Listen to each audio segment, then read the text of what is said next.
One of the trends that are early days, which play off the momentum that we've continued to see of big data, predictive analytics, machine learning, is now the concepts of alternative data sources, Yeah. and plugging different information outside of market data, and most notably, we're on the dawn or early days of the Internet of Things. Yeah. And with the advent of 5G, this is where we're going to really start seeing things So talking to this each may other. be next year's, hype cycle poster child term. You can see it sort of bubbling now. I mean, it's the core topic of an event I'm doing later today. What's interesting, and you could argue that this has happened with the other marketing terms, marketing darlings of prior years, is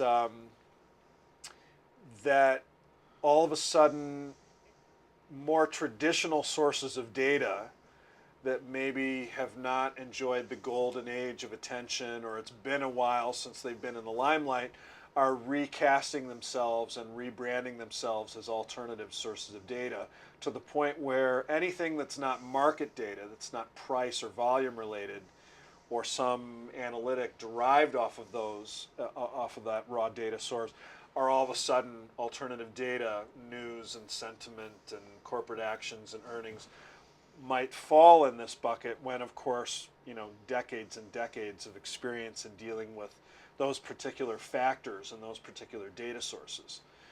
But so you have a little bit of a, feeling of, well, this is just warmed over, this is the leftovers from a prior age, combined with some genuinely new and interesting, fascinating sources of data, satellite data for, for agricultural products, or for retail, or certainly the Internet of Things. Now that you have devices in your home, thermostat and appliances that are feeding, that are publishing data to some core AI that's doing pattern recognition on the life of a refrigerator or of a toaster. So these are examples, or even the wearables, all the Fitbits, right?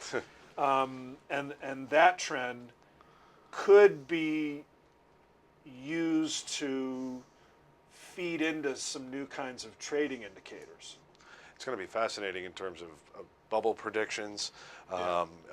I think implications for commodities would be pretty clear. I mean, I know some commodity traders that have always monitored the whereabouts of post-Panamax ships and their Yeah. location, and delivery dates, and how that would impact or offset against OPEC style news or things of that nature.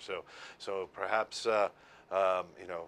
Your IoT business can start up tomorrow. Well, I think that, again, conceptually, this is a very exciting time, and there is a ton of newness, new data sources, new high-performance computing. You can certainly contemplate much more complicated problems, because the computational firepower is really almost now beyond the use cases that we need them for, at least in our neck of the woods. Now, there may be some major, defense and governmental and weather and some other kinds of applications that can actually access that kind of computational firepower. But I think our industry, and the trading component in particular, is really trying to figure out the problems that could even utilize that kind of computational firepower. That's number one. Number two is the market really responding to fundamentals, or is it responding to something else like liquidity and sentiment and things that are not really, just because I have a satellite photograph of empty parking lots, is that a trading indicator, or is that an investment theme that, is the update of that satellite photograph, is that really a tradable piece of data? Or does it feed into a theme that malls are going to be shutting down and I'm going to position myself over time? So I often worry about, not getting too far bought into the hype and keep the newness in perspective.